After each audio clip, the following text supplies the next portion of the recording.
இன்றைய ஆன்மீக தகவல் நிகழ்ச்சியில் விருச்சிக ராசியை சேர்ந்தவர்களுக்கு எண் கணித சாஸ்திரப்படி எந்த எண் சாதகமாக இருக்கும் அப்படிங்கிற விஷயத்தை விரிவாக பார்க்கலாம். பொதுவாகவே விருச்சிக ராசி விளையாட்டு சம்பந்தப்பட்ட துறைகளில் வெற்றி என்ற புள்ளையை அதிகம் தொடக்கூடிய அமைப்பு விருச்சிக ராசிக்கு உண்டான சிறப்பாகவே இருந்துகிட்டு இருக்குது. அதற்காக மற்ற ராசியை சேர்ந்தவங்க விளையாட்டு துறையில் ஜெயிக்க முடியாது அப்படின்னு பயப்பட வேண்டாம். மற்ற ராசியை விட விருச்சிக ராசியை சேர்ந்தவங்க விளையாட்டுத் துறையில் பட்டம் பதவிகள் கிடைக்கக்கூடிய பாக்கியங்களை அதிகமாக சம்பாதிக்கிறாங்க, சந்திக்கிறாங்க அப்படிங்கிறது உண்மையான விஷயம்.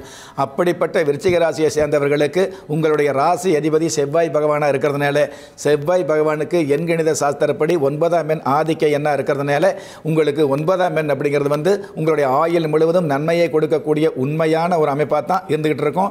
சாதகமான விஷயங்களை சந்தோஷமாக கொடுக்கக்கூடிய எண் 9ஆம் எண்ணா இருந்துகிட்டு இருக்கும். உங்களுடைய ஜாதக ரீதியாக செவ்வாய் பகவான் விருச்சிக ராசியில் அல்லது மேச ராசியில் அல்லது மகர ராசியில் இருந்தார் அப்படின்னா இந்த நன்மைகள் அப்படிங்கிறது இன்னும் அதிகபட்சமாக ஆயுள் முழுவதும் நீங்கள் கெட்டு போகும்னு நினைச்சா கூட கெட்டு போக முடியாமல் நல்ல விஷயங்களை தட்டுப்பட வைக்கக்கூடிய மிகப்பெரிய அமைப்பு இந்த 9ஆம் எண்ணுக்கு உண்டான சிறப்பாகவே இருந்துகிட்டு இருக்குது. இதே விருச்சிக ராசியை சேர்ந்தவங்க 9ஆம் எண் அப்படிங்கிறத விட 5ஆம் எண் சம்பந்தப்பட்ட விஷயங்களும் அவர்களுக்கு அதிர்ஷ்டத்தை கொடுக்கக்கூடிய வாய்ப்புகளை கொடுத்துக்கிட்டு இருக்கும். தொழில் 1, 9 அல்லது 5 இந்த 9ஆம் எண் 5ஆம் எண் இந்த எண்களில் நீங்கள் தொழில் ஆரம்பிச்சிங்க அப்படின்னா தொழில் நிறுவன பெயர் இந்த மாதிரி இருந்தது அப்படின்னா கண்டிப்பாக உங்களுடைய தொழிலில் மிகப்பெரிய ஏற்றங்களை சந்திக்கக்கூடிய தொழிலை விரிவுபடுத்தக்கூடிய தொழில் ஆரம்பிக்கும் பொழுது கடனை வாங்கி கஷ்டப்பட்டு ஆரம்பித்தால் கூட அந்த தொழிலை ஆரம்பித்ததுக்கப்புறம் அந்த தொழிலில் மிகப்பெரிய அளவுக்கு சாதனை பண்ணக்கூடிய வாய்ப்புகளை உருவாக்கும். அந்த தொழில் மட்டுமல்லாது அதற்கூட உபதொழில் அப்படிங்கிற பல தொழில் ஆரம்பித்து தொழிலதிபர் அப்படிங்கிற பட்டம் கிடைக்கக்கூடிய வாய்ப்புகளும் விருச்சிக ராசிக்கு அதிகமாக வந்துட்டு இருக்கும்.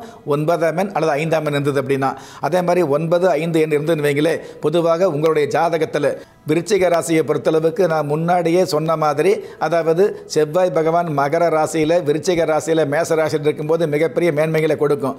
அதே மாதிரி உங்களுடைய ராசி கட்டத்தில் புதன் பகவான் அதாவது கன்னி ராசியில் அல்லது மிதன ராசியில் புதன் பகவான் இருந்தது அப்படின்னா அல்லது சிம்ம ராசியில் சூரிய பகவானோடு சேர்ந்து புதன் இருந்தது அப்படின்னா உங்களுடைய வாழ்க்கையில் சொல்ல முடியாத சோதனைகள் வந்தாலும் வெல்ல முடியாத வேதனைகள் வந்தாலும் அந்த சோதனைகளுக்கு மேலே வேதனைகளுக்கு மேலே மிகப்பெரிய சாதனைகளை நிகழ்த்தி காட்டக்கூடிய சந்தர்ப்பங்கள் தானாகவே அமையும் அப்படிங்கிறது மேலான விஷயம்.